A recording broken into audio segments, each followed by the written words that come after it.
Pero ngayon naman, Sandro, may interview natin kasi alam mo ba, 114 years na nangangasiwa sa lahat ng mga government agencies ang Civil Service Commission at syempre sila rin nangangasiwa sa 1.4 million na employees ng buong gobyerno. Kaya naman ngayong umaga, pag-uusapan natin kasi this September ay buwan ng CSC. Kaya pag-uusapan natin mga activities nila, makakasama natin ngayon si Director Maria Luisa Salonga Agamatan, Director 4 ng Public Assistance and Information Office ng Civil Service Commission. Good morning, ma'am. Good morning, ma'am. Good morning sa iyo, Jules, at good morning din sa iyo, Sandro. At syempre sa ating mga tagapanood. Yes.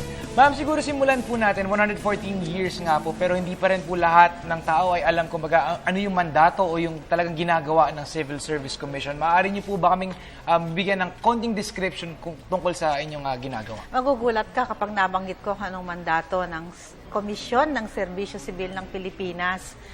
Mandato namin na panatilihin ang moral, efficiency, responsiveness, courtesy, at integrity. Okay. And progressiveness sa civil service. Ibig sabihin ng civil service, lahat ng government workers ay sakop ng civil service. Iba yung military. At nabanggit niyo nga kanina, 1.4 million lahat. Ganyan kadami. At yun ang aming mandato, no? Ang aming core purpose ay gawing lingkod bayani ang bawat kawani. That sums it all. Okay. Ma'am, pag sinasabi natin yung lingkod bayani, kasi nakikita natin sa lahat ng agencies yan, may mga posters siguro para ma-build yung moral ng lahat. Na, ikaw, isang lingkod bayani. Ano ba yung qualifications para masabi isang lingkod bayani, isang government employee? Simple lang. Dapat matapat sa tungkulin. Diba? Yung tema nga ngayon ay tapat na serbisyo, alay ko dahil lingkod bayani ako. Dapat tapat sa tungkulin ang bawat worker ng government, no? At tapat at mahusay, magaling. Ang dulo nun, dapat ang pinagsiservisyohan ay delighted. Ganon yung aming ngayon customer delight. Actually, na-level up pa namin customer endearment. Kapag tuwan-tuwa yung kliyente, ibig sabihin, mahusay yung ahensya. Yes. Ma'am, gaya nga nasabi, napakarami yung hinahandle kumbaga na tao kasi iba't ibang government agencies yan. So, paano natin sinisigurado kumbaga na nakukuha nila yung mensahe at nagagawa nga nila yung pagsiservisyo ng tama at syempre nagiging lingkod bayani nga sila? Very good question. Kasi yung Komisyon ng Serbisyo Sibil ngayon ang nagpapatupad ng batas. Ito yung Anti-Red Tape Act. Okay. Ano ibig sabihin yan? CSC, sabi ng batas, tiyakin mo na mahusay ang delivery ng frontline service. Meron kaming ARTA Report Card Survey. Well-trained validators ang quietly nagpupunta sa mga ahensya incognito at nag-check ng mga services. At pinapublish namin yan sa dyaryo. Okay. Oo. Every year. Sino yung pinakamahusay, sino yung palakol. Okay. Yun sana ito nabagit ni ma'am na yung sa frontline agencies, yung mga services mismo, syempre dito yung pipila yung mga boss natin para kumuha ng mga licenses or documents. Since ito yung pinaka-example siguro na makaka-relate yung mga boss natin, let's say na pipila isang boss para kumuha ng license or ng document, ano ba yung dapat na i-expect niya sa process mismo? Dapat pagdating niya doon, hindi na siya kailangan maghanap ng taong kakausapin saan ako pupunta. Dapat may citizens charter na malinaw ang pagkakasulat. Ngayon nga, may infographics na kaming sinasuggest na pagtingin pa lang, makikita na niya kung saan window siya gets agad, saan window siya pupunta, magkano yung babayaran niya, at kung meron siyang tanong, pwede siyang pumunta doon sa Public Assistance and Complaints Desk na dapat ay pinapangisiwaan ng isang mahusay na frontliner. Palagi nakangiti at marunong sumagot at mag-guide dun sa customer. Yes. Yan ang itong, ating kumbaga, 114th year na nga natin. Yes. So, gaano, sa inyong palagay po, yung improvement na naibigay natin sa pagsiservisyo sa publiko with regards to what the Civil Service Commission has been doing in the past? Alright. Siguro, i-quote ko na lang yung mga sinasabi ng mga customers o government clients, no? Naku, iba na ngayon. Dati, itong opisinang ito, service office na pinupuntahan ko. Dati, pag lapit ko pa lang, meron nang lumalapit na fixer. Ang gulo-gulo, medyo, malabo ang mga instruction. Ngayon, iba na. Sinasabi nila, naku, ang laki ng pinagbago ng service office na to. Hindi na ako kailangan pumila. At ang ganda ng kapaligiran, aircon na, may TV, ano pa,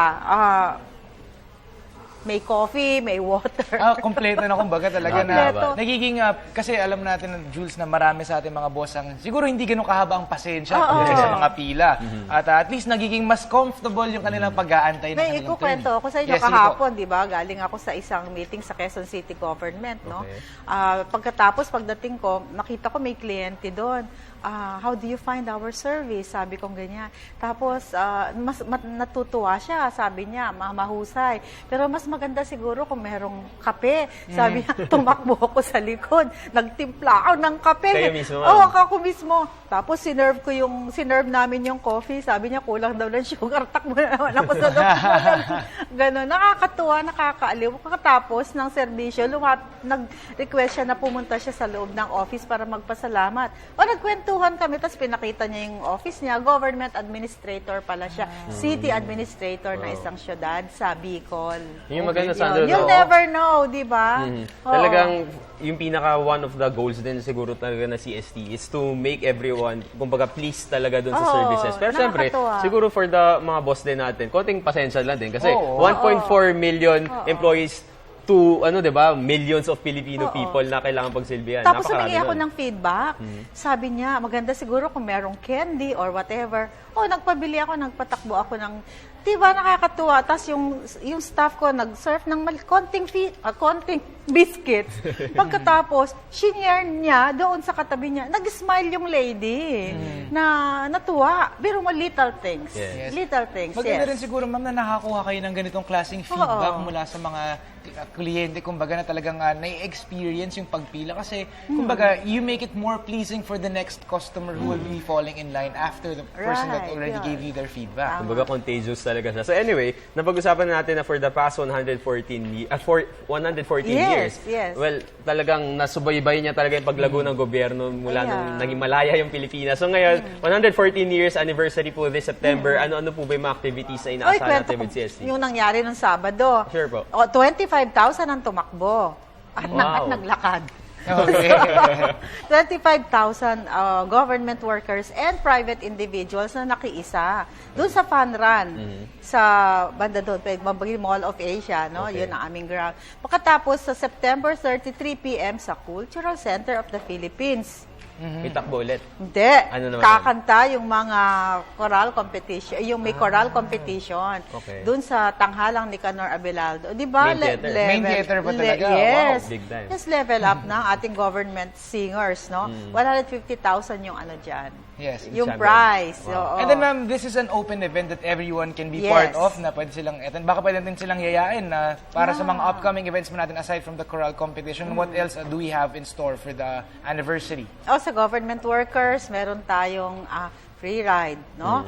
MRT, LRT, Pasig River Ferry, libre yan sa September 19. Ano pa? Sa Manila Ocean Park. Okay, malaki ang discount at ganun din sa, pwede ko rin banggitin siguro, no? Sure ba? So, Jollibee Treats, SM, department store, hypermarket, and supermarket. Yan yung Kita mga mo? benefits na makukuha nila this September. This September. At ang pinakamatindi dito, yung Presidential Awards na gagawin sa Palasyo ng Malacanang at ating mahal na Pangulo mismo ang as a matter of tradition and as prescribed by law. Siya yung magko-confer ng Presidential, Dangal ng Bayan at CSC Pag-asa Awards to our outstanding government workers. And finally, sa October 22, magkakaroon ng breakthrough awards, no? Celebrating excellence in frontline service. Okay. Merong 3 ahensya. Ibiro mo 2,000 plus ang government agencies, 3 ahensya ang mapaparangalan ng Breakthrough Award at 3 government civil service regional offices ang mapaparangalan naman ng best performer. Yes. Ma'am, question Yes. ko lang, meron tayong mga government officials na mapaparangalan nga po. Ito po ay pinili po ninyo ng Civil Yes. Service Commission. Ano pong klaseng screening ang ginawa ninyo para mapili, kumbaga yung cream of the crop sa ating mga civil servants? Galing. Alam mo, hindi lang ang Civil Service Commission ang pumili. Sabi ng batas, dapat merong representatives ang private, no? Okay. So meron, nakaluklok sila dyan. At meron din a representative, ang Office of the President, at ang Office of the Ombudsman, Commission on Audit. So, yan, depende sa mga category. Pagkatapos ang ating regional offices, kumuha ng nominations nationwide, bawat ahensya through the praise committee. At pagkatapos noon, pinili na kung sino yung pinakamagaling, semi-finalist. At Okay. meron na ngang winners. Pero yun sa Presidential Award, aantayin natin approval ng Malacanang. Okay. Alam mo, Sandro, dun sa mga nabanggit ni Ma'am, talagang pinapatunayan lamang na sobrang competitive na rin ng government. Yun yung sinasabi ko rin sa mga friends ko na sobrang maganda magtrabaho sa gobyerno kasi lahat ng benefits. And of course, yung mga fun activities din na meron, Yes. lalo na ngayong September nga. One thing din na siguro very interesting na maitanong, Sandro, itong civil service eligibility. Siguro mapunta naman po tayo doon. Gaano po ba kahalaga na magkaroon ng eligibility ng civil service yung mga employees na gustong maging part ng government? Napakalaga kasi kung wala kang civil service eligibility, kung di ka pumasa dun sa career examination, hindi ka maaaring makakuha ng position sa first level at sa second level. Okay, ano po ba yung usually, di ba pag mag-e-exam, ano ba yung mga kailangan na paghandaan ng mga kababayan natin? So, nandun naman yun sa website, Okay. no? Meron tungkol sa Constitution, sa RA 671, ito yung Code of Conduct and Ethical Standards for Public Officials and Employees. Meron din tungkol English, Filipino, meron yan. At mathematics, yan. Okay. Ma'am, gaano kalaking advantage na maging eligible nga ng civil service? Yung kumbaga pag tinake mo yung test at pumasa ka, anong klaseng plus ito para sa kumbaga sa resume ng isang tao? Yeah, syempre, dun sa career service professional, pwede ka maging supervisor. Okay. Pwede ka umakyat, maging division chief at pataas. Malaki na sweldo ngayon sa gobyerno, ha? Yun nga, competitive na talaga. Pero ma'am, di ba yung entry level mo, kailangan civil service eligibility. Tapos, later on, kung gusto mo nang mapaangat din sa rank, may ibang exams pa yan. Syempre, yung education mo, yung training and experience, at ngayon meron ng requirements sa competency. Okay. Alright. Mama, for upcoming events po ninyo, baka pwede po natin yayain ang ating mga viewers ngayong umaga para makisalo po sa inyong 114th anniversary celebration. Ang ating panawagan po ay suportahan ang serbisyo publiko sa pamamagitan ng pagbibigay ng feedback, no? Ang ating mga kliyente, wag po kayong mag-atubili, magbigay ng feedback, positive or negative through the contact center ng bayan. Sapagkat nandyan po ang ating mga agents, no? 15 ang ating generalist agents, 10 ang ating generalist agents, at 15 ang ating special action team. So, pwede ko nang maibigay ang mga numbers, no? Ang number po ay 0908-881-6565 or via PLDT landline 16565. Maaari din nilang bisitahin ang website csc.gov, contact center ng bayan.gov.ph. Meron din po ba sa social media, ma'am? Facebook or Twitter? Meron din. Hanapin lang nila yung FB account ng contact center ng bayan. Okay. Alright, ayan, napakarami natin tutunan at syempre, happy anniversary po sa inyo sa civil Sa lahat. Actually, sa lahat po. Oo, ng 1.4 government workers. So, maraming nakalinyang mga activities. Keep up the good work, ma'am. So sana lahat nga ng mga kababayan natin makiisa sa selebrasyon ng Civil Service Commission. Muli nakasama natin si Director Maria Luisa Salonga Agamata, ang Director 4 ng Public Assistance and Information Office ng Civil Service Commission. Maraming salamat. Thank you so much.